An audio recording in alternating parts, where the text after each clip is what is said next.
Hello class, so we are doing the chapter heredity and evolution. So इसके अंदर हमारे पास ये वाला टॉपिक आ गया है। अब हमने लास्ट वाली क्लास में मोनोहाइब्रिड एंड डायोहाइब्रिड क्रॉस से जो डिस्कस कर लिया था, उसके बाद नेक्स्ट टॉपिक आता है हमारे पास how do these traits get expressed. It means हमारे पास जो भी ये लास्ट वाले चैप्टर के अंदर हमने जो टॉपिक पढ़ा था मोनोहाइब्रिड एंड डाईहाइब्रिड क्रॉस, उसके अंदर हमने देखा था दैट F1 जनरेशन के अंदर हमारे पास सारे के सारे जो डोमिनेंट कैरेक्टर हैं वो शो हो रहे हैं, बट जो नेक्स्ट जनरेशन हमारे पास आ रही थी दैट इज़ F2 जनरेशन, उसके अंदर हमारे पास हर टाइप के जो एक तरीके से ट्रेट्स हैं वो देखने को मिले थे। सेम वे से हम यहाँ पर देख सकते हैं, जो आपका यहाँ पर ये वाला बनाया हुआ है ये आपका डाईहाइब्रिड क्रॉस का जो डायग्राम है वो दे रखा है, रिप्रेजेंटेशन है वो दे रखी है एक तरीके से। सो यहाँ पर देखो आपके यहाँ पर these P is denoted as parents and then gametes are formed, then F1 generation is formed. Okay, F1 generation का रेशियो हमारे पास कितना आ गया था यहाँ पर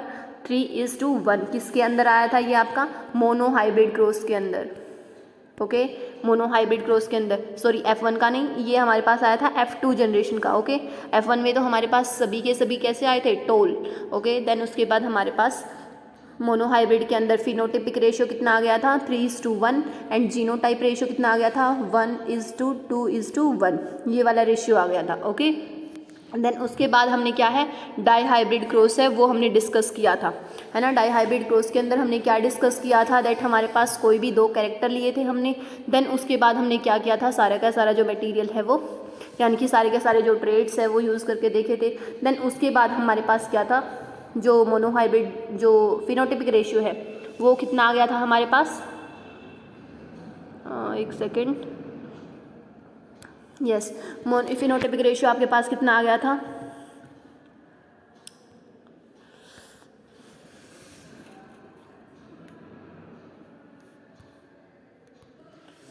सो फिनोटिपिक रेशियो यहाँ पर आपके पास आ गया था फिर से 9:3:3:1, ये वाला आपके पास कैसा आ गया था फिनोटिपिक रेशियो।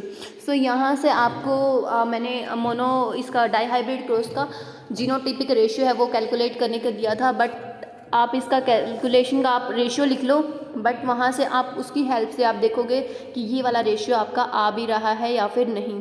तो आपका जीनोटाइप रेशियो यहाँ पर वैसे 1:1, उसके बाद आगे याद करो 2:4:2, देन उसके बाद क्या आ जाएगा आपका 1:1, यानी कि आपके पास जो जीनोटाइप है वो आपके 9 टाइप के आएंगे।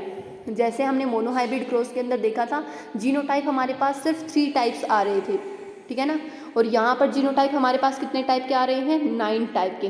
तो इस रेशियो के अकॉर्डिंग आप अपने डाईहाइब्रिड क्रॉस के अंदर जीनोटाइप निकाल कर देखोगे। ओके, तो ये यहाँ से आप कैलकुलेट करके देख लेना, फिर भी अगर कोई प्रॉब्लम आती है तो पूछ लेना, ठीक है। उसके बाद देखो इस टॉपिक में आपको क्या बताया गया है that how do these traits get expressed.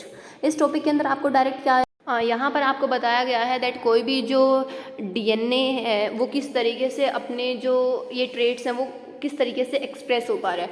सो आपको अभी बता देती हूँ दैट जो DNA होता है वो आगे चलकर क्या बनाता है आपका RNA की फॉर्मेशन करता है, देन RNA आगे चलकर क्या करते हैं प्रोटीन की फॉर्मेशन करते हैं, ठीक है।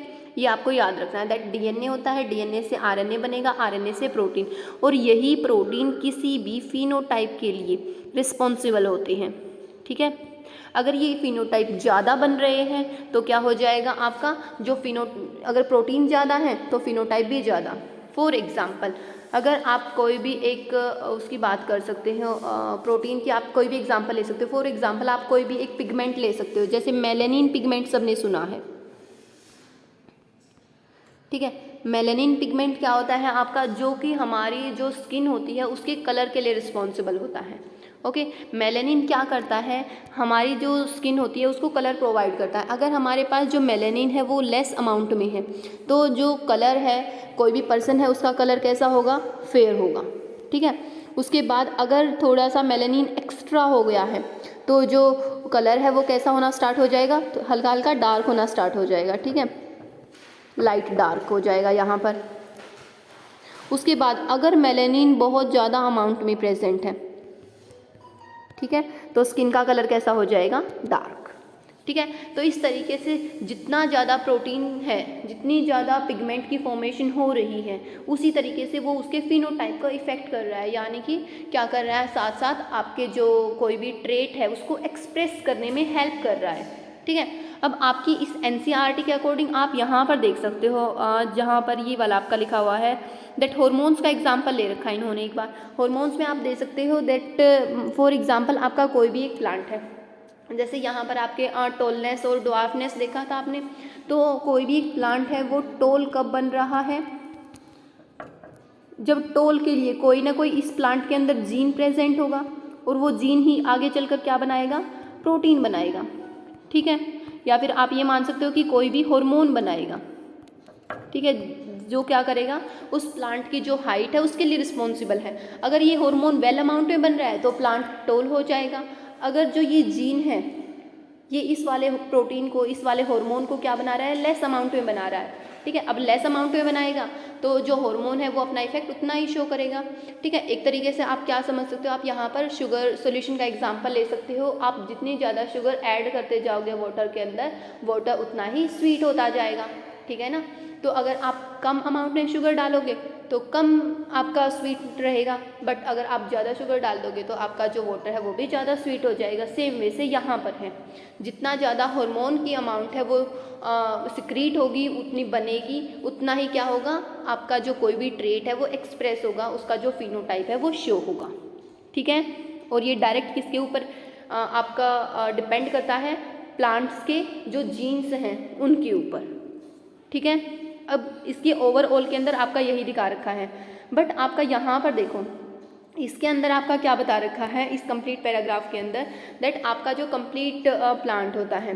अब आप एक तरीके से एक बात को समझना, दैट हमारी बॉडी के अंदर 2 टाइप की सेल होती हैं। ये आपको लास्ट वाले रिप्रोडक्शन वाले चैप्टर के अंदर भी बताया गया था। हमारी बॉडी के अंदर 2 टाइप की सेल्स होती हैं, somatic cell and germ cell. ठीक है। सोमैटिक सेल जो ऑल ओवर हमारी बॉडी के अंदर प्रेजेंट होती है। ठीक है। Except the reproductive part. ठीक है। एक्सेप्ट द रिप्रोडक्टिव सिस्टम, जो रिप्रोडक्टिव सिस्टम होते हैं एक तरीके से जो हमारे जहाँ पर गैमेट्स की फॉर्मेशन होती हैं। ठीक है। वहाँ मतलब उस वाले प्लेस को छोड़कर जितनी भी बॉडी के अंदर सेल्स प्रेजेंट होती हैं उनको हमने क्या नाम दिया है, सोमैटिक सेल। और सेकंड कौन सी रह गई हमारे पास, जर्म सेल, जो कि किस में हेल्प करेंगी, रिप्रोडक्शन में हेल्प करेंगी। ठीक है। उन सेल्स को हमने क्या नाम दिया है, रिप्रोडक्टिव सेल्स। ठीक है। रिप्रोडक्टिव सेल्स और सेकंड कौन सी, सॉरी, एक हो गई हमारे पास जर्म सेल और एक हो गई हमारे पास सोमैटिक सेल। तो यहाँ पर आपको क्या बताया गया है, दैट जो भाई हमारी सेल्स होती हैं, आप ये मान सकते हो कि जो हमारे पास, जैसे आपने ये पढ़ रखा ना कि भाई जैसे आपने 9th में पढ़ा होगा सेल डिवीज़न। सेल डिवीज़न आपने 2 टाइप का पढ़ा था उस टाइम पे। First one is mitosis and second one is meiosis. Mitosis के अंदर आपका क्या होता है, फॉर एग्जांपल ये आपकी एक सेल है।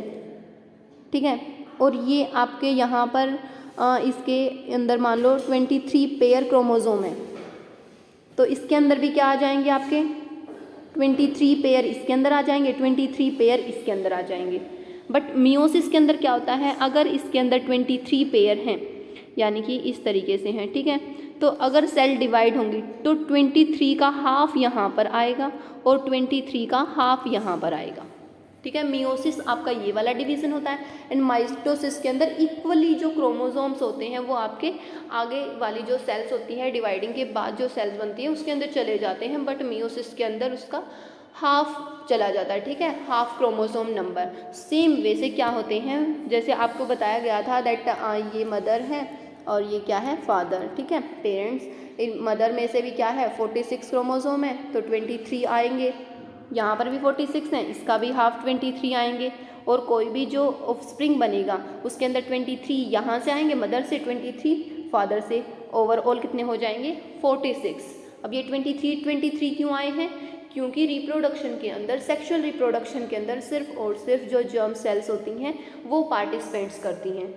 ठीक है। जो जर्म सेल होती हैं वो पार्टिसिपेट करती हैं। और जर्म सेल के अंदर अभी मैंने आपको बताया कि जो डिवीज़न होते हैं मियोसिस और माइटोसिस, उन दोनों में से जो जर्म सेल होती हैं आपकी, उनके अंदर मियोटिक डिवीज़न होता है। ठीक है। मियोसिस डिवीज़न होता है। लेकिन जो सोमैटिक सेल होती हैं उनके अंदर आपका कौन सा डिवीज़न होता है, माइटोसिस होता है।